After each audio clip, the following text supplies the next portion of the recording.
entier. Tu mets une allumette, tu brûles tout. Bezrat Hashem, on va faire un shiur sur la tfila. Que ce shiur soit dédié à la guérison rapide de Raphaël Aviv Rachamim, Ben Stéphanie Tzipora, שהקדוש ברוך הוא ישלח לו רפואה שלמה מן השמיים, בריש ממחי תבריו, ושין סמיכי גידיו, אל נא רפנה לו בזכות התורה ובזכות החיזוק שאנחנו מתחזקים ומתקרבים לקדוש ברוך הוא. Bon, écoutez, Moharan,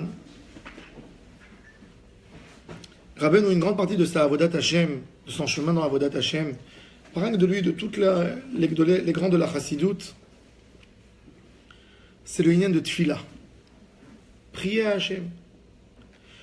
Tfila, malheureusement, quand on le traduit en français, on appelle prière et ça enlève le goût de la prière. Parce qu'en français, quand on traduit Tfila, prière, c'est prier, c'est demander quelque chose, c'est comme une sorte de supplier pour recevoir quelque chose. Je te prie, je t'en prie. Réclamer. Et la tfila, c'est pas qu'une réclamation. La tfila, c'est beaucoup plus qu'une réclamation. On va voir un peu c'est quoi la force de la tfila. Rabbeinu, il met en parallèle la tfila avec Para Adouma. Para Adouma, on sait que dans la loi de la Torah, un homme qui est devenu impur parce qu'il s'est approché à un mort, même s'il va au mikvé, il ne deviendra pas pur. Il a besoin de quoi pour se purifier? De la cendre de vache rousse. Ensuite, il compte 7 jours de pureté, qu'il n'a pas touché quoi que ce soit qui est impur, et rien qu'après, il va au mikvé. C'est-à-dire, tout simplement d'aller au mikvé, tout simplement pour une touma, mettre une touma d'un mort, il ne suffit pas de mikvé. Pourquoi? La touma du mort, c'est le détachement spirituel d'Hachem. Le mort, il n'est plus là pour faire avodat Hachem. Il n'est plus là pour servir à Kadosh Baruch Hu. Le mort symbolise une fin de quelque chose. Quelqu'un qui n'évolue plus dans sa vie. Et on sait que l'essentiel de toute la vie, c'est Akadosh Baruch Hu. Quand quelqu'un il se lie à Hachem, il se colle à la vie éternelle. Akadosh Baruch Hu, son nom, que tout ce qui a été créé dans ce monde a été créé par ce nom d'Hachem, Yudke Vavke, Havaya, ça veut dire Haya, Hove, Veye. Il était au passé, il est au présent, il sera au futur. C'est une force d'une vie. Il était, il est, il sera. C'est le parallèle à la Tum'at Met. La Tum'at Met, il n'y a plus rien. La Dvekout dans Akadosh Baruch Hu, c'est Dvekout Bechei HaChaim. La Dvekout dans la Kedusha, c'est la Tahara. Tout ce qui est lié, il faut savoir, tout ce qui est lié aux lois des impuretés, il y a 7 impuretés dans la Torah, mentionnées dans la Torah. 7. Le lépreux, celui qui a touché un mort, celui qui a eu une perte, etc. Toutes les 7 sont liées à une vie qui est perdue. Ça, c'est l'impureté. La pureté, c'est de se lier à Hachem. À l'époque, d'ailleurs, on voit dans les tzadikim, Rabbi Nechunya ben Akana, celui qui a écrit Sefer Akane, qui est un livre de Kabbalah qui a été écrit avant Rabbi Shimon Bar Yochai, avant le Zohar. Sefer Akane, c'est le premier livre de Kabbalah. Rabbi Nechunya ben Akane, celui qui nous a instauré le Shem Kadosh, Ana Bekor Gdulat Yeminecha Tatir Tzeroua. Le Shem Ameforash. Il nous l'a dévoilé dans le texte de Ana Bekor. Rabbi Nechunya ben Akane, un jour, il faisait Aliyat Neshama. Aliyat Neshama, c'est quoi? C'est que les tzadikim, ils étaient là ils fermaient les yeux, ils se concentraient à Hachem. Et ses élèves, ils ont vu que sa Neshama, elle est montée tellement haut, ils avaient peur qu'il ne descende plus. Qu'est-ce qu'ils nous racontent dans Pirkei Echalot? Ils ont pris un habit qui avait un doute sur l'habit. Est-ce qu'il a pris de l'impureté? Et ils lui ont mis cet habit sur lui. C'était un habit qui était Safek Touma. Et tout de suite, son Neshama, elle est descendue, il s'est évanoui. Et ils ont réussi à le réveiller. Ils ont fait ça pour le réveiller de cette écoute parce qu'ils avaient peur qu'il allait partir tellement il était collé à Hachem. Même le Rama de Fano, Rabbi Menachem Azaria de Fano, l'auteur du livre Pardes Rimonim, quand il faisait Kriyat Shema, il y avait toujours deux élèves, tellement il se collait à Hachem, il avait deux élèves que leur rôle, c'est dès que le Rav il fait Kriyat Shema, il vient, il l'attrape des deux côtés, il le secoue. Il ne laisse pas faire le Kavana, Kriyat Shema. Un jour, il était dans un endroit, les deux élèves ne sont pas arrivés. C'était le soir, il faisait Kriyat Shema chez l'Arvit. Il a fait Kriyat Shema, il est arrivé à une écoute exceptionnelle. Son visage est devenu rouge. Et il ne réagissait plus à son entourage. Il a commencé à monter dans les autres mondes. Quand les élèves ils se sont aperçus, ils ont vu que le Rav, déjà, on ne pouvait plus le sauver. Qu'est-ce qu'il a fait, un des élèves? Il a tiré sa chaussure, il lui a mis sur la main. Dès qu'il lui a mis la chaussure sur la main, celui qui touche une chaussure, il a besoin de faire des tilatadaim, il a une touma. Tout de suite, hop, son corps, il est revenu, il s'est évanoui, son corps tremblait, et ils ont réussi à le réveiller pour le refaire vivre. C'est-à-dire, la vraie vie, c'est la liaison avec Akadosh Baruch. La touma, c'est quand on s'éloigne d'Hachem. Shlomo HaMelech, son chef d'armée, s'appelait Benayahu ben Yoyada. Benayahu ben Yoyada, le Navi, quand il lui donne son titre, il dit Vehu ben Ish Chayil Rav Pe'alim Mekabtziel Asher Yarad Veika et Shnei Ariel Moav Veyom HaSheleg. Benayahu ben Yoyada faisait très attention tout le temps d'aller au mikvé avant d'étudier, de faire la tfila. Et un jour, il descend, jour de neige, il brise la neige, la gelée, la glace pour rentrer au mikvé, et il voit deux lions dans le froid. Et il a réussi à les battre. Ça, c'était Benayahu ben Yoyada. Toute sa grandeur, il a obtenu le nom Ben Ish Chai, fils d'un homme vivant. La Gemara, elle dit pourquoi? Parce qu'il a réussi à se coller à la chiyut, à la tahara. Tous les empêchements qu'il avait pour ne pas se purifier, il les a enlevés. Il est resté lié à la tahara, à la pureté. C'est pour ça qu'il s'appelle Chai, vivant. L'impureté, c'est la mort. La pureté, c'est la vie. C'est pour ça d'ailleurs qu'on trempe toujours le mikvé. C'est la source de pureté, parce que l'eau, c'est vital. C'est ce qui fait vivre le monde entier. D'ailleurs, il faut savoir en parenthèse, le Ben Ishraï, Rabbi Yosef Chaim de Bagdad, quand il est arrivé en Eretz Israël pour faire le pèlerinage sur la tombe de Rabbi Shimon Bar Yochai, il est passé à côté de la tombe de Benayahu ben Yoyada qui est enterré à l'entrée de la ville Tzfat, celui qui connaît. Quand il a tourné autour de la tombe quelques fois, il a senti la neshama de Benayahu ben Yoyada qui descendait. Et il a appelé tous ses livres, il a compris que c'était le shoresh de la neshama de Benayahu ben Yoyada. Il a appelé tous les noms de ses livres sur le nom de Benayahu ben Yoyada. C'est pour ça qu'il a un livre Benayahu, Ben Yoyada, Ben Ishraï, Rav Pe'alim, Mekabtziel. Il a compris que son shoresh neshama était lié à Benayahu ben Yoyada. Et cette neshama, elle a aidé toute sa vie à recevoir tous les secrets de la Torah. Le Ben Ishraï, il écrivait tellement vite les Chidouché Torah que quand il écrivait la page, il avait une source de connaissances qui descendait, que quand il écrivait la page avec la plume, il finissait la page, le début de la page n'a pas encore séché. Tellement il écrivait vite, il avait une abondance de Torah qui lui venait dans l'esprit. On va voir après.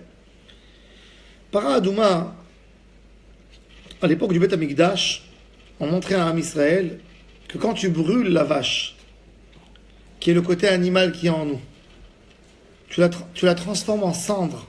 Elle n'a rien du tout d'elle-même. Rien. C'est là qu'elle peut purifier, elle a la force de purifier quelqu'un. Quand il reste que de la cendre, il n'y a rien qui n'attrape le matériel. C'est qu'en ce moment, quand tu te détaches complètement, tu commences à te coller à la Shrina, à Kadosh Baruch Hu. La tfila,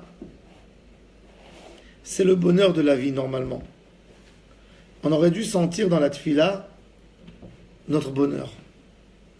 Le Yetzer Hara, il sait que la tfila, c'est le bonheur de l'homme. Il veut lui casser ce bonheur. À tel point que quand la personne rentre à la synagogue, il écrit à quelqu'un en téléphone, dans 40 minutes, je suis dehors. Dans 1 heure, je suis dehors. Attends-moi un quart d'heure que je fais ma prière. Si ta tfila, c'est la source du bonheur, comment tu peux la limiter avec un temps? Et le problème, que le Yetzer Hara, il nous a fait comprendre que je dois demander à Hachem. Et la personne, il se fatigue à demander. Il dit quoi? 3 fois par jour, 365 fois, 365 jours par année, je dois réclamer la même prière. Je dois répéter la même prière. Le même texte. Ça m'ennuie. Parce que la personne, il s'imagine qu'il demande à Hachem. Et c'est difficile pour lui d'imaginer qu'il doit demander tout le temps la même chose. Il ne comprend pas que la tfila, c'est comme un chant que tu aimes. Tu demandes à quelqu'un, quel est ton chant préféré? Un chant, des paroles exceptionnelles. Un enfant, un bébé, qui entend sa maman lui dire des mots d'amour. Il ne se fatigue jamais à ces mots. La tfila, c'est la liaison avec Hachem. Comme ils disaient les élèves du Baal Shem Tov, au lieu de prier, il faut prier pour avoir le mérite de prier. Au lieu de parler avec Hachem, tu dois faire une préparation pour savoir qu'est-ce que tu vas parler avec Hachem. Qu'est-ce que tu vas parler avec Hachem? Tu rentres dans la tfila, tu rentres dans une synagogue. Est-ce que t'as pensé dans ta tête, je rentre devant Hachem, quel sujet je vais aborder maintenant avec lui? Qu'est-ce que je vais lui dire pour montrer à quel point je l'aime? Comment je vais lui expliquer, comment je vais me confier à lui? Comment je vais lui raconter les choses les plus intimes que je passe? Comment je vais lui dévoiler mes sentiments? Qu'est-ce que je ressens vis-à-vis de lui? Ça, c'est la tfila. Malheureusement, le Yetzer Hara, il vient, il nous perturbe dans la tfila. David Amelech, il a dit, Mirtam le David, Shomreni El. Mirtam le David. David lui demande à Akadosh Baruch Hu qu'Akadosh Baruch Hu le garde, lui garde surtout sa tfila. Tfila le El Chayai. David Amelech, il fait des tfilotes pour pouvoir parler à Akadosh Baruch Hu. Il y a eu quelques tzadikim que leur vie est devenue tfila. L'homme, il s'imagine que la tfila, c'est quelque chose, c'est une demande à Hachem. Et donc pour lui, quand tu lui dis tfila et Torah, je te dis, Vadaï, Torah, c'est plus important que tfila. Tfila, je demande, je réclame des choses à Akadosh Baruch Hu. Mais il n'a pas compris que tfila, c'est d'être avec Hachem. C'est de rentrer dans la chambre interne avec Hachem, et Hachem te caresse en ce moment. Hachem te fait un câlin. C'est le plus beau moment qu'un juif peut obtenir toute sa vie. C'est mieux que Olam Haba. Tfila. Mais on ne comprend pas. Le Baal Shem Tov, il est venu, toute sa avodat Hachem est venue pour nous expliquer. C'est quoi Tfila? Dans la Chassidoute, on t'explique que Tfila, c'est le résumé de tout. C'est d'être collé à Hachem. Comme ça, on dit Tofel Klicheres. On va voir tout de suite, il y a fait. Naftule Elokim Niftalti, Machoti Gam Yacholti, il explique Rabbeinu. C'est quoi les liens de Rachel Imenu? Son débat avec sa sœur. La tfila, les Mekoubalim, ils disent que c'est les pérotes. C'est quoi les fruits? Un homme, un agriculteur, il sème le champ. Il arrose, il prie, il est stressé. Dès qu'il y a le soleil qui sort, dès qu'il y a des mouches qui arrivent, ils veulent le rissous, ils vont m'abîmer mes fruits, ils vont m'abîmer la récolte. Quel est le plus beau moment de l'agriculteur? Le moment où il ramasse ses fruits. Peu importe, il les a vendus, il les a pas vendus. C'est son moment de bonheur où il voit les cartons chargés de fruits. Ça, c'est la tfila. La tfila, c'est les fruits de nos demandes. De voir comment le summum de nos actions, comment il nous a amenés vers Hachem. La tefila, c'est exprimer tout ce que tu as semé, tout ce que tu as passé dans ta journée. Tu viens, tu parles avec Hachem, tu lui racontes. Hachem, j'ai passé ça et ça aujourd'hui. J'ai eu des moments plus agréables, moins agréables. Mais mon plaisir, c'est de parler avec toi, c'est de partager avec toi ce que je passe. Le plus grand plaisir de l'homme, ou la plus grande tristesse de l'homme, il veut l'exprimer. Il cherche tout le temps, quand quelqu'un il a une bonne nouvelle, il ne peut pas rester avec la nouvelle tout seul chez lui. Il est obligé d'appeler au téléphone ses amis, les gens à qui il accorde de l'importance, qui il aime, qui il a de l'affection. Pourquoi? Pour partager ces moments exceptionnels avec eux. Quand quelqu'un il est triste, il a besoin de pleurer sur l'épaule de quelqu'un qui il aime, qui il apprécie.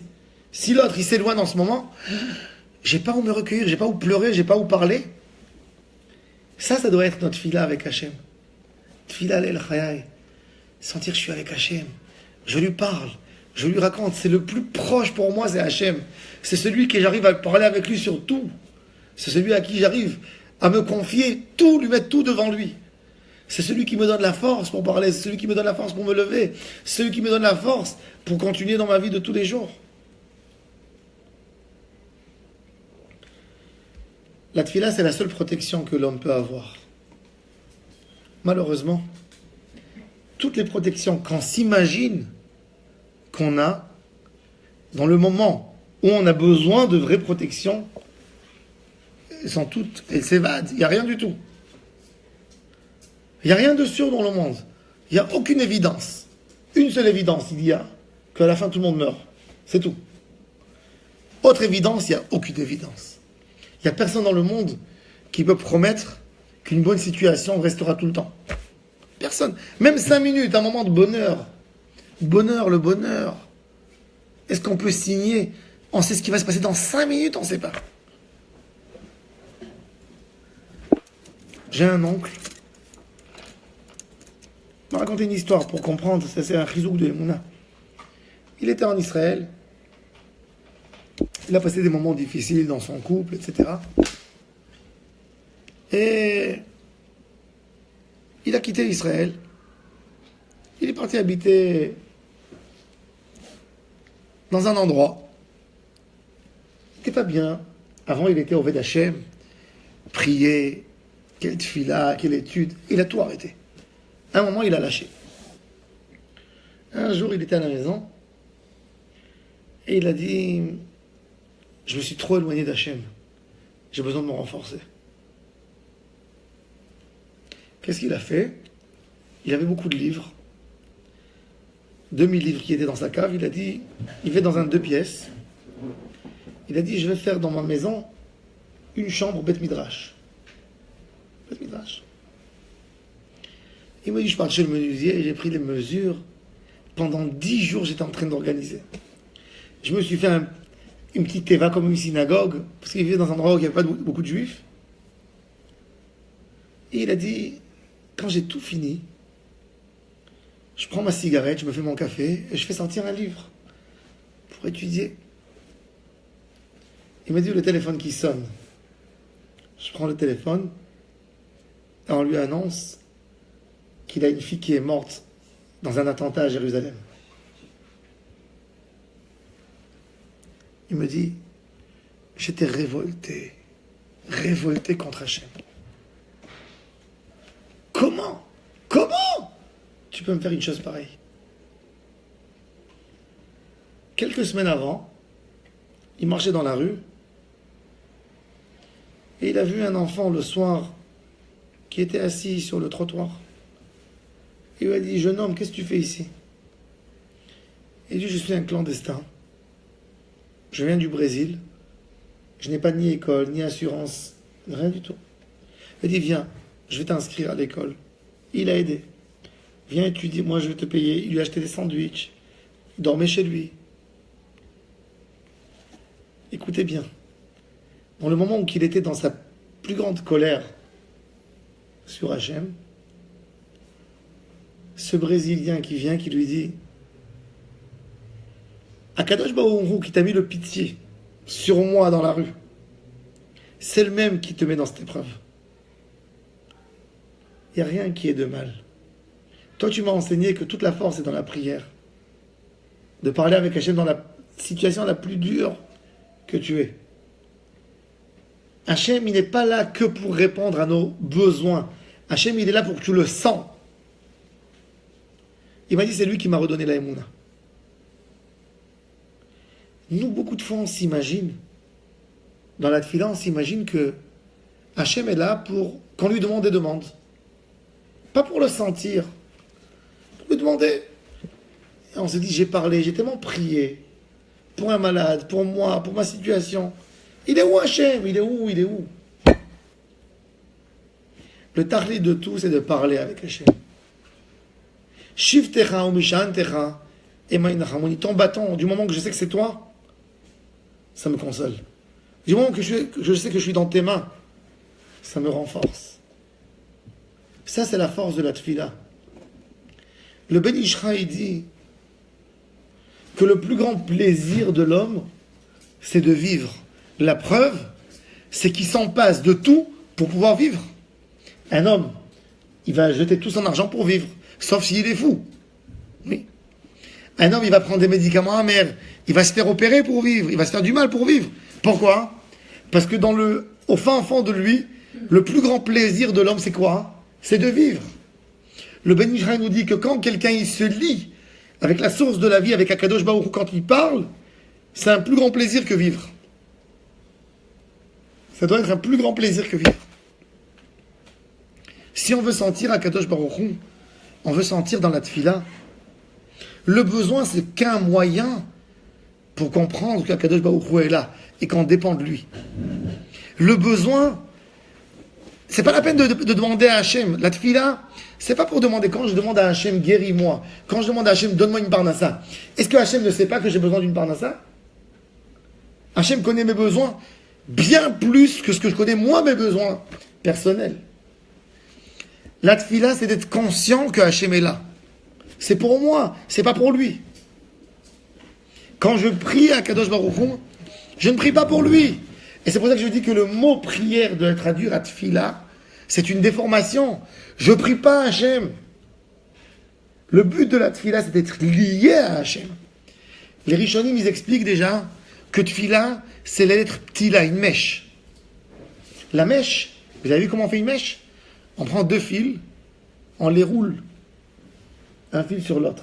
C'est d'être lié, d'être attaché très fort. Rachel Imenu, Yaakov Avinu se marie avec sa sœur Léa. Et Léa a des enfants. Et Rachel, elle dit à Yaakov, je vais faire moi comme ta grand-mère, comme Sarah Imenu. Je vais, comme ma grande-tante, qui est la grand-mère de Yaakov, je vais te donner ma servante, comme elle a donné à Agar. Je veux que tu prends ma servante. Et Rachel, elle fait des tfilotes exceptionnelles à Akadosh Baruch Hu, et elle obtient Naphtali. Dan, Naphtali. Qu'est-ce qu'elle dit quand elle a une Naphtali? Naftule Elohim, niftalti im achoti, gam yacholti. J'ai réussi à me coller à Akadosh Baruch Hu grâce à ma sœur. Léa, celle qui nous a enseigné c'est quoi une tefila. Léa, elle a renversé le monde par la tefila. Léa, dans son destin, ne devait pas se marier avec Yaakov Avinu. C'était le zivouk de Esav. Léa. Léa était le zivouk de Esav. Ils ont dit la grande pour le grand, la petite pour le petit. Léa, par la force de la prière, elle a abîmé ses yeux tellement elle a prié. Et elle a mérité Yaakov. Ensuite, elle a eu un bonheur exceptionnel. Elle a donné 6 enfants à Yaakov Avinu. Le 7e devait être un enfant. Elle a dit, ma sœur Rachel, elle va avoir moins que les servantes. Elle a changé le bébé de garçon en fille. Ça devait être un garçon est devenu une fille. C'est pour ça que Dina, elle avait le caractère d'un garçon, et c'est pour ça qu'elle est sortie dehors. Comme ça, ils expliquent les Mefarshim. Dina, l'histoire qu'elle a eue parce qu'elle est sortie dehors. C'est pas comportée comme une fille discrète, parce qu'elle avait le caractère d'un garçon. La force de la tefila de Léa, Léa, elle a enseigné c'est quoi tefila, c'est quoi remercier Hachem. Elle a prié Léa, elle n'a pas demandé quoi que ce soit. Elle a dit Hachem, j'ai pas envie de tomber dans les mains d'un rachat. J'ai envie d'être avec quelqu'un qui va te servir tout le temps. Et elle a eu Yaakov Avinu. Pas rien qu'elle a eu Yaakov Avinu. Elle a eu le Mashiach qui sort d'elle. Elle a eu Yehuda qui est sorti d'elle. Elle a dit dans Yehuda, pas modé Hachem, c'est moi qui vais te remercier. Léa, c'est la première qui a remercié Hachem. Les tzadikim, ils ont remercié Hachem. Mais Léa, elle a donné la formule comment remercier Akadosh Baruch. Et Rachel, quand elle voit la force de la tefila, elle a pensé au début que les doudaïm, les mandragores allaient l'aider pour avoir un enfant. Elle n'a pas eu d'enfant, même avec les mandragores. Et c'est là qu'elle comprend que la tefila, c'est plus que tout. Et elle dit, Naftoulé Elohim, j'ai commencé à prier à Kadosh Baruch Hu. Naftoulé Elohim, niftalti, machoti, gam yacholti. Je sens que maintenant j'ai la force de la tefila. J'ai acquéri la force de la tefila. C'est ce qu'on a dans le Tikkun Chatzot. On a Tikkun Rachel et on a Tikkun Léa. On a besoin de deux sortes de tefila. Rachel, c'est elle qui demande. Elle a une demande dans cette tefila. Même pour la Géoula de Ham Israël, Rachel, elle demande. Elle est gâtée, elle demande. Rachel Mevaka Albanea, elle crie à Hachem, où tu es Hachem? Mais Léa, elle pleure, elle dit Hachem, tu es là. Elle ne dit rien. Elle pleure. Elle est là pour dire Hachem, à tout prix tu es là. Ça, c'est la force de Léa. C'est pour ça que la partie de Tikkun Léa, tout le temps on dit Tikkun Léa, même les jours qu'on ne fait pas Tikkun Chatzot, Tikkun Léa on fait. Pas Tikkun Rachel, mais on fait Tikkun Léa. Tikkun Rachel, c'est les larmes, on est assis par terre. On sent qu'il y a quelque chose qui nous manque. Tikkun Léa, c'est la shlemut. Mashiach ben David Amelech, celui qu'avec tout ce qu'on lui a fait comme mal, il a pu nous écrire cette œuvre exceptionnelle de Teilim. Comment un homme menaçait sa vie, un homme que son fils voulait le tuer, son fils, un homme qui a passé dans sa vie les choses les plus dures, il nous a écrit quelle phrase pour se rapprocher à Hachem. Dans les moments les plus durs, il est tellement confiant, il donne toute sa force à Hachem. Un jour, il s'exprime, il dit Hachem, tu sais comment je me sens devant toi? Il dit, je me sens comme un bébé dans les mains de sa mère qu'il a besoin de téter. Qu'est-ce qu'il fait? Il fait, ah, sa mère elle lui donne tout de suite. Il dit, Kagamou la aleimo, Kagamou la nafshi. Comme ce bébé, je me sens devant toi. Une émouna tellement puissante en Hachem. Il n'y a plus de demande. On a étudié une Torah exceptionnelle cette semaine. La difficulté de parler avec Hachem. Tu prends quelqu'un, tu lui dis, tu vas prier à Kadosh Baruch Hu, c'est maintenant. Qu'est-ce que tu vas faire dans ta tefila? Il va te dire, d'abord, voilà, je vais prier sur ma parnassa. J'ai besoin de payer mon loyer. J'ai besoin de la santé pour tel et tel de ma famille. Pour moi, des fois. J'ai besoin de ça, j'ai besoin de ça, j'ai besoin. Et il a toute une liste. Et il se dit dans sa tête, ah, il ne faut pas que je rate. Rephaenu, hein. J'ai quelqu'un il faut prier qui guérit. Il ne faut pas que je rate. Barech alenu, barechenu, c'est la bracha de la parnassa. Surtout pas que je rate. Shma kolenu. Surtout pas que je rate tel texte de la tefila. Vous pouvez voir les gens. Le seul texte où que les gens, c'est une merveille, vous rentrez dans une synagogue, où vous voyez les gens faire le plus de kavana dans toute la tefila. Poteachet yadecha. Les gens, ils font avec les mains comme ça. Ils attendent que ça descende en haut. Et dire à Ben, on n'a pas compris une chose dans la tefila. Nous, on pense qu'on vient avec une liste d'achats. On va à la macolette.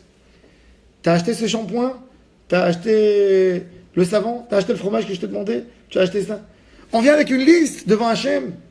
Il faut que tu comprennes que Hachem, qui a créé le monde a été créé par quoi? Par une seule envie d'Akadosh Baruch Hu, de faire du bien. Toute ta situation, tout ce qui se passe avec toi, le monde, il a été créé que pour exprimer la bonté d'Hachem. Est-ce que tu penses qu'il y a quelque chose qui est fait pour te faire du mal? Seulement, on souffre parce que peut-être Hachem il veut nous réveiller des fois. Peut-être il faut qu'on passe une étape pour se rapprocher plus à Hachem. Peut-être Hachem il nous fait ça pour nous nettoyer. C'est pour ça que la tefila, elle doit être une seule chose. On doit demander à Hachem une chose. Je veux être proche de toi, Hachem. J'ai raconté une histoire cette semaine. Il y avait un homme, un misérable, qui est né à un papa aveugle, à une maman handicapée. Et il habitait à côté d'une fille, la plus belle fille du village, qui était une princesse. Et il priait que Hachem guérisse son père et sa mère et lui donne cette fille. Et un soir, il rêve un ange qui vient chez lui et dit: mon fils, une des 3 demandes que tu demandes sera exaucée. Laquelle tu veux? Et il est paniqué, le pauvre. Il dit: oh là là. Bon, je veux mon bonheur. Je pense que je serai l'homme le plus heureux sur terre si je me marie avec cette princesse. Mais quoi? Mon papa est aveugle. Je ne vais pas prier pour mon papa. Ma mère sur une chaise roulante. Je ne vais pas prier sur ma mère. Il est tellement perturbé, il dit à l'ange: peux-tu me laisser 24 heures pour te répondre une réponse? Qu'est-ce que j'aimerais? Et l'ange lui dit: oui, c'est bon. Et il va chez le vieux du village et il lui raconte l'histoire. Et il lui dit: à ton avis, qu'est-ce que je dois demander? Et le vieux lui dit: mon fils, si tu pensais, je pense que tu serais arrivé à la bonne prière. Il dit: non, mais je peux pas, j'arrive pas à penser, je n'arrive pas. Je veux la princesse, j'ai l'image de mon papa. Je pense sur mon papa, je vois ma mère. Je ne peux pas, je ne peux pas. Et il pense, concentre-toi. Et le gars, il a pensé. Il a dit: Dieu, je veux une chose. Je veux être dans une situation que j'ai un enfant de cette princesse et ma mère est debout en train de l'attraper, l'enfant, et mon père regarde l'enfant. Une chose. Une demande. C'est une demande. Mais il a tout mis là-dedans. Tout est là. Et ça a été exaucé. Nous, on demande: Hachem, donne-moi ceci, donne-moi ça. Pourquoi tu ne demandes pas ce qui inclut tout ensemble? Tu peux demander, tu peux faire une fila à Kadosh Baruch Hu, où tu peux tout avoir. C'est quoi? C'est d'être collé à Hachem. Quand tu es collé à Hachem, il n'y a plus rien qui te fait mal. Tu as tout dans tes mains. C'est ça la tfila. Ça, c'est la force de la tfila.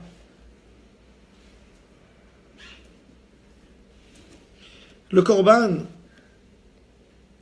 les korbanotes que l'homme, il amène, le but du korban, c'était de la tfila. Se rapprocher à Hachem. Le korban, c'était se détacher du matérialisme. Et c'est pour ça que les hommes qui étaient souvent des éleveurs d'animaux, à l'époque tout le monde avait des champs, des animaux. Il avait sa vache laitière, ses moutons. Et il prend un mouton qui est à lui, qui lui donne de la laine, qui lui donne du lait. Et il l'amène au temple et il le sacrifie pour se rapprocher à Hachem. Il avait un sentiment qu'il a donné quelque chose de lui pour montrer à quel point Hachem est important à ses yeux, à quel point je suis prêt de me priver de quoi que ce soit pour me rapprocher à toi, Hachem. Et aujourd'hui, nous n'avons pas de corbanotes. Mais nous avons quelque chose qui a remplacé les corbanotes. Tfila.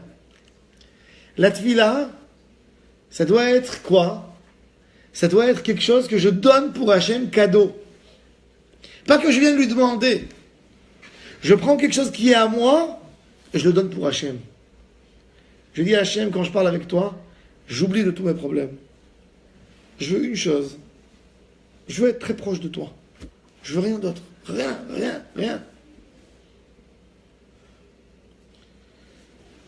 Je vais vous raconter une petite histoire. qui me concerne à moi, parce que je dois me renforcer en ce moment même moi dans les pilotes. Quand nous sommes venus en Israël en 2005, on avait un peu d'économie et on est venu en Israël, on est parti, on a loué un appartement dans un endroit qui nous plaisait un peu. Et ma femme a connu une femme qui travaillait dans une agence immobilière. Apparemment, moi et ma femme, c'est écrit sur notre front pigeon. Donc, il y a une dame qui essaie de lui faire vendre un appartement, de lui vendre. Elle lui dit, nous avons un petit appartement dans un yishuv. On l'a pas vendu. On ne peut pas habiter là-bas. C'est petit, mais comment je peux signer sur un appartement si je n'ai pas vendu le mien? Je ne peux pas m'engager dans des trucs. Et elle lui dit, en Israël, tout se vend comme des petits pains. Ça va très vite, ne t'inquiète pas. Et ma femme, elle vient, comme Ève et Adam, mange la pomme. Il faut signer. Bon, on va en signe. On a mis tous les économies qu'on avait, on a tout mis. Ni moi j'ai un emploi, ni ma femme. Rien du tout. Je mets l'appartement à vendre. Je me rappelle à l'époque, l'appartement... Vous allez rigoler parce qu'en 2005, l'immobilier, c'est incroyable. Le prix de l'appartement que nous avons acheté, il était 390 000 shekels. 3 pièces. Et l'appartement qu'on possédait coûtait dans les 80 000 $. C'était ça son prix. Vous savez, on avait. Donc on a mis les économies, 10 000 $. Mais il faut vendre maintenant. Je le mets à 90 000 $ l'appartement. Rien du tout, il n'y a même pas un téléphone. Semaine d'après, je vois qu'il n'y a pas de téléphone. Je fais une autre affiche, je fais 88. J'enlève les... Je mets 88. Personne qui appelle. 2 semaines après, je mets 85, négociable. Personne qui appelle. Comme ça, pendant 2 mois, je descends. Je descends à 80 négociables. J'avais un crédit sur l'appartement, que je perdais déjà si... Et personne. En ce moment, bon, il y a tout d'un coup, il y a un jour un gars qui appelle, c'était l'Intifada, 2005, je me rappelle les histoires, les trucs, et il dit, je suis prêt à l'acheter à 50 000. Ma femme m'a dit, 50 000, le crédit, il est plus que 50 000, je peux pas. On peut pas. Le crédit, il est bien plus. Elle m'appelle, et on est arrivé à une situation tellement dure, que, malheureusement, j'avais même pas de pain à la maison. Et j'avais les lettres que je recevais de la banque et la société qui veut annuler le contrat qu'on a signé, les amendes, et les convocations, et les tribunaux, et les histoires. J'appelle la banque. Je demande, est-ce que vous pouvez me faire un prêt autre-temps? Tant que je n'ai pas vendu mon appartement pour... Pré-rouler. Et ils me disent, tu as une fiche de paye? Non, je ne travaille pas. Et ta femme, elle travaille? Non. Il me dit, tu penses que tu es arrivé dans un gmar, je pense. Il me dit, tu n'es pas arrivé dans un gmar, tu es arrivé à la banque, je te confirme. C'est la première fois que j'ai pleuré. Et le directeur, le gars qui était derrière là, il était sensible certainement. Il m'a dit, écoute, ça me fait vraiment mal de t'écouter, comme ça. Je ne sais pas, j'ai quelque chose. Viens, je te fais un rendez-vous chez le directeur. Ok. Rendez-vous pour quand? Mardi. Je n'avais pas d'argent pour prendre le bus pour aller à Jérusalem, pour aller. Je vais chez ma voisine, je demande qu'elle me prête 20 shekels, sachant que je ne sais pas comment rendre les 20 shekels. 20 shekels, je vous parle. 20 shekels. Je prends le bus, je monte à Yerushalayim. J'étais tellement peiné que quand je monte, il pleuvait, c'était un jour d'hiver. J'arrive à l'entrée de Jérusalem, Bar Ilan. Je pensais que j'étais à Géoula. Je descends, j'avais mal à la tête, je descends du bus. Et je vois que je suis en bas. Il y a beaucoup à marcher pour arriver au centre-ville. Et j'ai même pas d'argent. Si je prends le bus, je ne sais pas comment retourner après à la maison. J'ai dit, je vais marcher à pied. Ça va prendre 40-45 minutes. Je regarde comme ça le ciel. Et je dis, Hachem, qu'est-ce que je fais, Hachem? Qu'est-ce que je fais vraiment? Qu'est-ce que je fais? Je comprends, ma guia Ali, mais qu'est-ce que je dois faire maintenant? Et je regarde comme ça. Je me retrouve en face du cimetière qui fait Sanedria, au sommet là-bas, au sommet de Bar-Ilan, Bet Moed l'Ekol Chai. Ce cimetière, c'était le cimetière que les 35 de Shayeret Adassa, les 35 médecins qui ont été assassinés par les Arabes en 48 en allant à Arad Sofim, ils ont été égorgés tous par des Arabes. Il n'y avait pas où les enterrer, il y avait un jardin qui appartenait au cousin de la reine d'Angleterre. La Haganah, elle a pris une partie, elle a enterré là-bas les 35. Rav Aryeh Levin, il a demandé d'être enterré dans ce cimetière où il y a eu 35 morts pour Eretz Israël. Le Rav Vodi Yosef est enterré là-bas. Tous les rabbanim de Porat Yosef, beaucoup de tzadikim sont enterrés là-bas. Et mon Rav, qui n'avait pas d'enfant, il a demandé d'être enterré là-bas.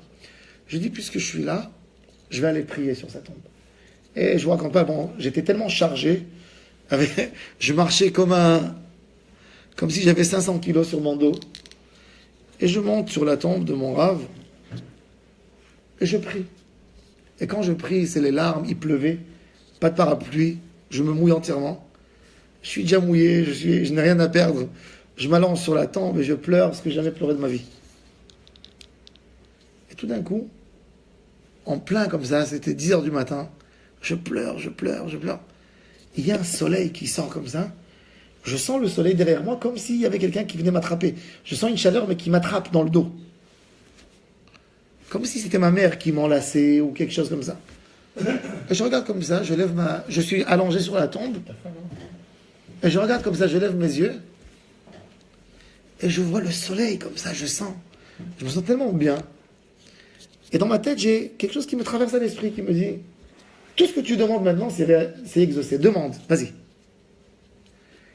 Et j'ai envie de parler sur l'appartement, j'ai très honte. J'ai dit, quoi, je vais parler, je vais demander des pierres. Non. Qu'est-ce que je vais demander? Parnassa? J'ai pas de travail. Ni moi, ni ma femme, on est à la maison. On n'a rien. Non.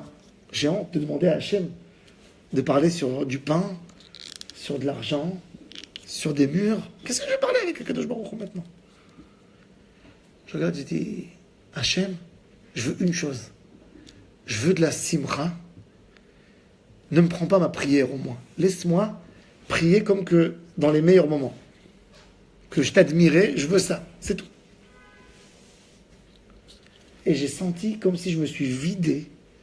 J'étais bien. Je me lève, je regarde comme ça, et je descends. Ça y est, je sentais comme l'homme le plus heureux sur terre. Je descends dans les escaliers.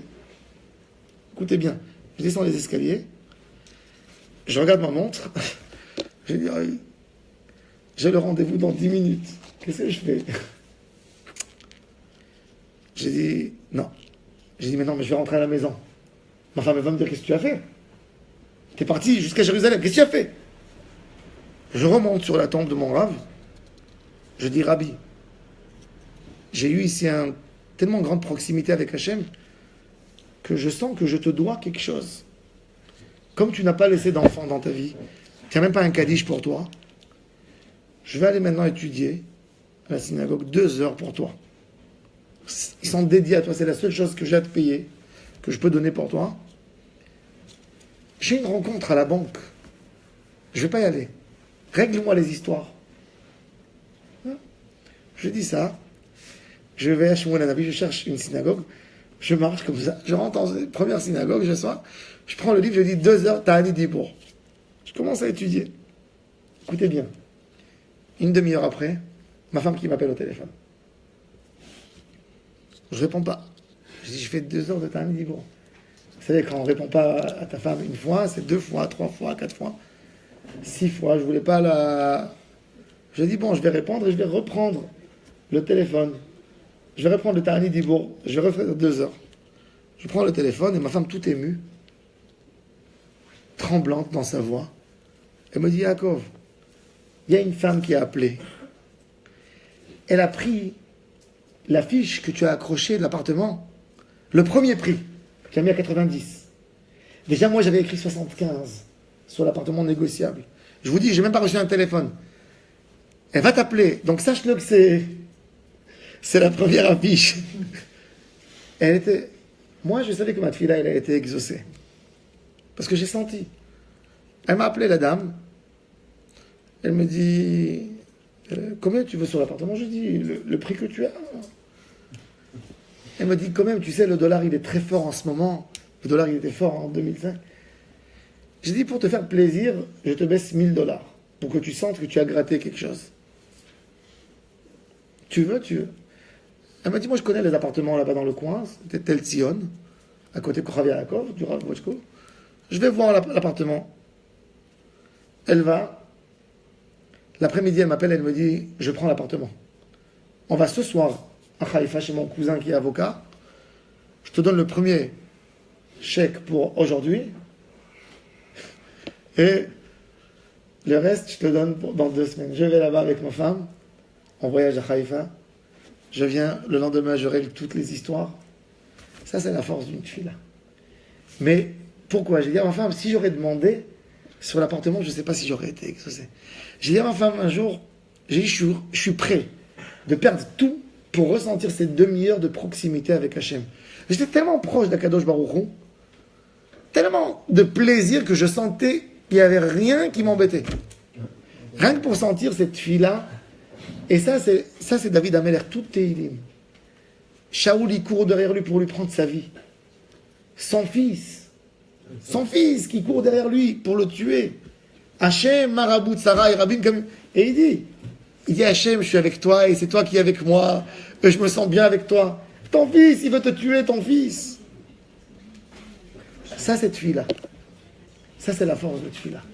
Je vois comme ça, pas parce que... Pas pour vous dire que je suis pas tzaddik, je suis un homme pachout. Je suis un homme pachout. Vous avez tous la force de la fille-là plus que moi, je suis sûr. Mais je vous dis, dans tout ça, pour voir que quand on prie à Hachem de tout cœur, et quand on demande une chose, d'écoute, on obtient tout à la fin. C'est ce qui inclut tout. Ça, c'est la force de la tfila. Ça, c'est tfila les Moshe, Ishaïla, tfila les David. David est devenu tfila. C'est pas tfila les Moshe, c'est Moshe, il est devenu un homme de tfila. David Amelech, il dit, Va'ani tfilati, je suis devenu prière. C'est pas une demande qui est à l'extérieur que je demande. C'est que je me sens avec toi, je n'ai rien envie quand je suis tellement proche de Kadosh Baruch Hu.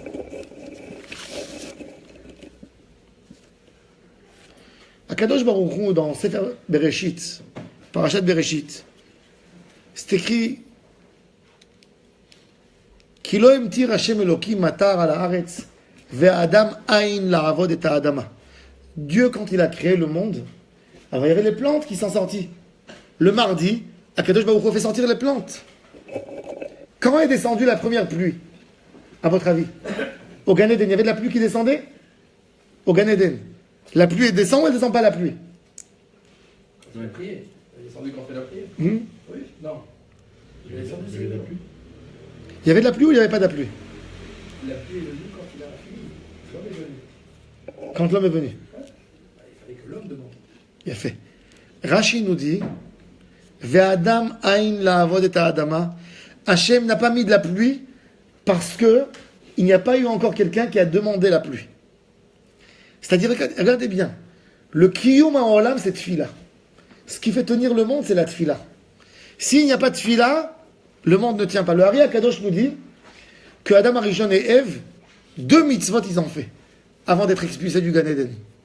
Piria Verivia, regardez dans Otzot Chaim, Piria Verivia et Tfila, qu'ils ont prié quoi? Sur les plantes, que les plantes continuent à pousser. Que Kadosh Baruch Hu soigne les merveilles du Gan Eden. Que Kadosh Baruch Hu donne une force que le Gan Eden puisse évoluer. Quand Adam Arishon a fait cette tfila avec sa femme, Chava, c'est là qu'Akadosh Baruch Hu a donné la pluie, la première pluie qui est descendue dans le monde, avant que Adam ait été expulsé de Gan Eden. C'est-à-dire que Rashi nous dit que le monde entier, le kiyum du olam, c'est tfila. Tant qu'il n'y a pas eu de prière, Akadosh Baruch Hu ne donne pas la pluie. Qu'est-ce que tu dois prier? Tu dois prier d'être proche d'Hachem. automatiquement après tu demandes. Regardez l'ordre de la tfila. Toute la tfila, on fait qu'agrandir le nom d'Hachem. Rien qu'après, on passe à nos demandes. On veut se sentir proche d'Hachem. On fait Kriyat Shema, Yichud Hachem. On est prêt de mourir pour Hachem, de donner tout à Hachem.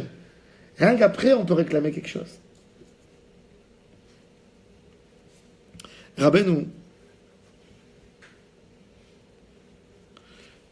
il nous dit qu'il ne faut pas avoir peur de Bitul Torah quand on fait tfila. Le Khatam Sofer, il avait de très très longues prières. Quand il faisait les prières, il priait des heures. Et ses amis lui ont dit, tu pries autant sur le... Tu sais, 2 heures de tfila, tu aurais pu étudier 10 feuilles de Gemara, toi, avec tes capacités intellectuelles. Et il leur a dit, il est écrit dans la Gemara, que celui qui prie, il va vivre une longue vie. Donc dans ma longue vie, je vais rattraper toutes les feuilles de Gemara que je n'ai pas eu le temps d'étudier. Je vais les rattraper avec la force de la tfila. Rabbeinu il dit, nous tous, la préoccupation qui occupe un juif, c'est quoi? C'est de remettre le kavod à Hachem. C'est ce qui devrait nous... C'est ce qu'on dit à la fin de la tfila. L'etaken olam bemalchut shaddai. Donner l'importance, accorder l'importance à la Kadosh Baruch Hu. Remettre la shrina où elle doit être. Et les bégalout, la shrina, elle souffre. Hachem n'a pas de Beth Amikdash. On n'a plus un endroit dans le monde pour que Hachem montre sa royauté dans le monde entier. Comme Beth Amikdash. On pleure sur ça. Rabbeinu il dit, il y a 2 choses qu'il faut remettre en place. Il faut remettre la shrina dans sa place, mais il faut remettre la tfila dans sa place. Quand nous on parle et on banalise la tfila et on la met dans des endroits tellement simples, on pense que la tfila c'est que de demander à Hachem quelque chose. C'est éloigner la tfila de son vrai destin. La tfila c'est d'être lié à Hachem. De la même manière qu'on fait autant pour remettre la shrina, la ramener, la remonter, lui donner des forces pour trouver sa place, il faut prier que la tfila elle devienne notre couronne. La tfila c'est un investissement. Tous les jours, il faut investir. La Gemara elle dit, chaque tfila on doit savoir qu'est-ce que j'ai fait de mieux dans ma tfila aujourd'hui qu'hier. Ça c'est la grandeur de la tfila. Rabbi Yochanan il pleurait autant sur la tfila. Il disait Kerom Zulot livnei Adam. Il disait d'abord à remettre de roumo chez l'olam, quelque chose qui est tellement haut. La couronne d'Hachem, la shrina, c'est dans le Keter la tfila. C'est l'olam du Keter. C'est la couronne d'Hachem. Ubnei Adam et Zelzelim ba'elom. Par le rituel, par les forces. C'est pour ça que Rabbeinu, il a fait le lien de l'Aïd des doutes pour parler avec Hachem, pour ne pas perdre ton charme de prière. Alors il a dit, formule des mots à toi, au moins que tu casses pas, que ta tfila après, elle ne devient pas stam une tfila. Et le grand sod, Rabbeinu il dit, quand tu fais Shema Kolenu dans la tfila, tu dois penser sur Modéani. Toute la tfila, c'est une seule chose. Et il dit, le sod de la tfila, c'est d'écouter avec les oreilles nos paroles. On parle souvent, mais on n'écoute pas. On parle avec Hachem. Hachem, je t'aime. Quand je dis Hachem, je t'aime, mais je dis pas rien que dans ma bouche, Hachem, je t'aime. Dans mes oreilles, j'entends que dans ma bouche, j'ai dit Hachem, je t'aime. Qu'est-ce qu'elle fait l'oreille? Elle fait rentrer ses paroles de nouveau au cœur, et le cœur, il brûle pour Hachem. Ça, c'est la force de la tfila. C'est pour ça que c'est écrit dans la halakha que les ratri là, il faut faire écouter à tes oreilles ce que tu prononces de ta bouche. Hachem, je dépends de toi. J'ai fait expliquer à mes oreilles, à mon sechel, à mon cœur, que je dépendais d'Hachem. C'est une autre chose. Il dit, ces paroles-là, elles viennent dans le cœur, et il dit, tu as fait sortir, tu as créé de si belles paroles. Ne nous lâche pas. Essaye de te lier à ces paroles que tu as dit. Et là, la personne, il change. C'est ça la avodat Hachem. C'est ça ce qui change dans la personne. Ça, c'est la force de la tfila. C'est pour ça que la tfila, elle s'appelle avoda. Le limut Torah, il s'appelle pas avodat Hachem. Le limut Torah. À la Torah, va à la avoda. Avoda Chazal nous en dit tfila. Avoda, c'est le travail. Tu dois transpirer dans ta tfila. Tu vas avoir chaud. Tu as parlé, tu as fait un effort de parler avec Akadosh Baruch Hu. La Yetziat Mitzrayim, Rabbeinu Hari nous a dévoilé que tout le secret de la Géoula, c'est le lien de Tfila. Mitzrayim, c'est Metzaré Apé. La bouche, des fois, on est tellement pris par notre tristesse qu'on n'arrive même pas à parler. Vous avez vu des fois un enfant, c'est horrible. Quand un enfant il vient triste, il a pris des coups, on lui a fait mal. Tu vois l'enfant et tu lui dis qu'est-ce qui s'est passé? Il te regarde.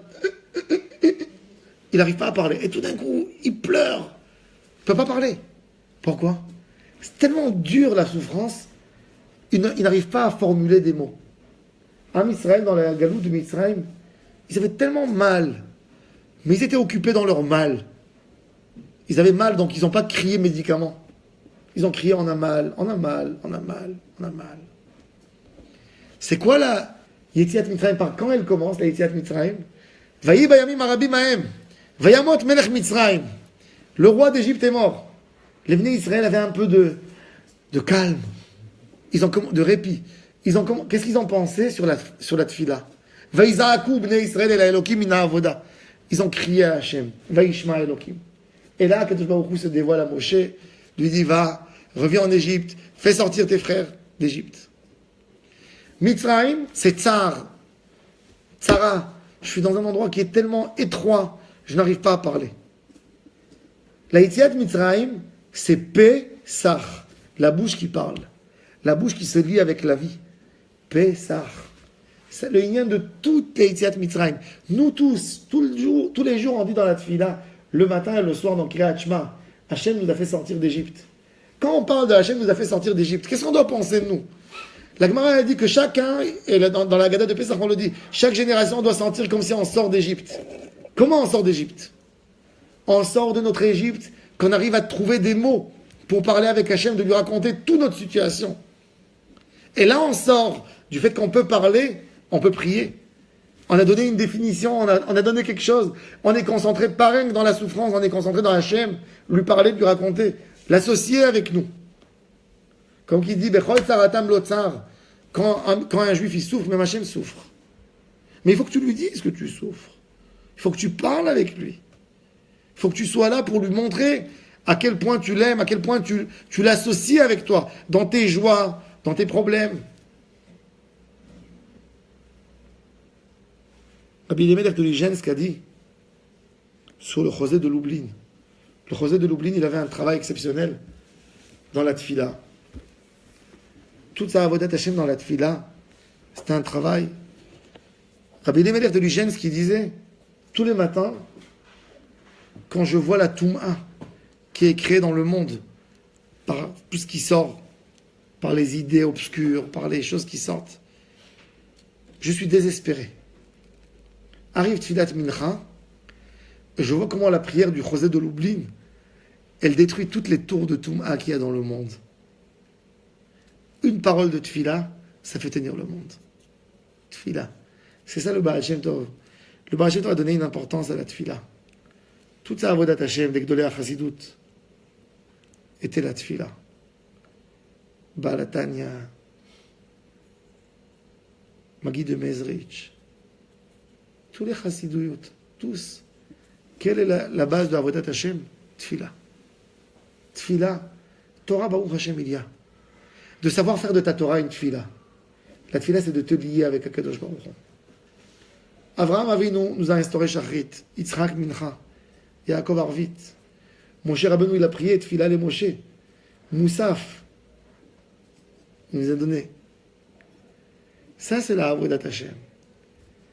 Rabbi Yochanan, il a dit, Alvaï ve'itpalel adam kol hayom kulo.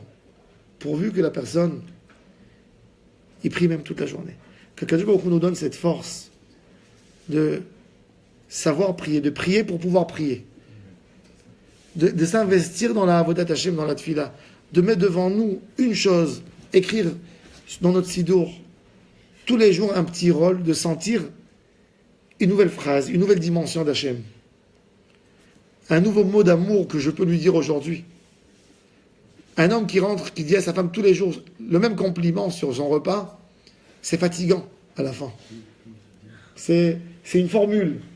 On a aujourd'hui, malheureusement, on a des formules. Pour une bonne nouvelle, Mazal Tov. Pour un truc, oh là là. Toujours les mêmes formules. Pour un truc, Refouach Lema. On fait sortir de notre poche des petites étiquettes. Tac, et on avance. C'est quoi ça? Pourquoi tu ne penses pas sur la joie de l'autre? Pourquoi tu ne penses pas sur la tristesse de l'autre? Pourquoi tu ne penses pas sur la peine de l'autre? Il veut que ce soit quelque chose, une nouvelle phrase qui n'a jamais été dite encore. Tu parles avec Hachem. C'est vrai, tu dis tout le temps le même Rephaenu, le même Hagen Avraham, mais une autre dimension. chaque jour, essaye d'accorder une petite pensée. Ou bien, comme que la Gemara a dit. La Gemara a dit, pourquoi on ne fait pas de filat nedava? Parce qu'on ne sait pas être mechachim badavar. Mechachim badavar, c'est les tzadikim à l'époque. Chaque filat, c'était simple pour un Israël. Shulchan Aruch, il dit, nous aujourd'hui, on est perturbés. Je ne sais pas si on est capable. Il dit, si tu sais, tu peux être mechadesh badavar, tu fais ta tefila. Ça veut dire remettre une petite épice dans la tefila. Faire quelque chose, de ne pas perdre le beau charme de la tefila. De dire à Hachem une nouvelle phrase qu'il n'a jamais entendue de moi. Quelque chose pour moi, entre moi et Hachem. Un petit mot. Dire à Hachem, t'es au top Hachem aujourd'hui. Oui. Le lendemain, Hachem, j'ai senti aujourd'hui, avec toi, c'est ça les paroles d'Hachem. C'est ça la simplicité. Quand tu as dit un mot comme ça te donne une force pour toute la journée. Parce que tu as entendu le mot que tu as dit. Tu l'as entendu. Tu n'as pas fait sortir ta bouche comme un rituel. Tu as compris. Tu entends, tes oreilles, elles entendent ce que tu parles, ce que tu prononces de ta bouche. Ça, cette fille-là.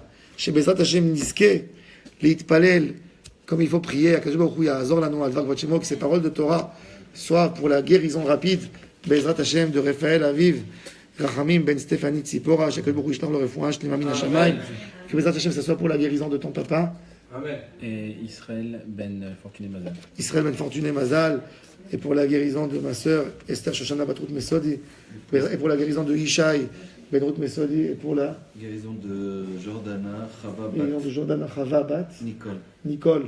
Esther Bat Fortuné Mazal. Esther Bat Fortuné Mazal. Hana Bat Hasiba. Hein? Ta mère. Lydia Bat Yehudit. שהקדוש ברוך הוא ייתן להם רפואה שלמה מן השמיים, ברש ממחי דבריהם ושמח יגידיהם. אל נא רפן עליהם. יבריאו, שיזכו להתפלל בעזרת השם, הקדוש ברוך הוא, בשמחת עולם על ראשם. לעילוי נשמת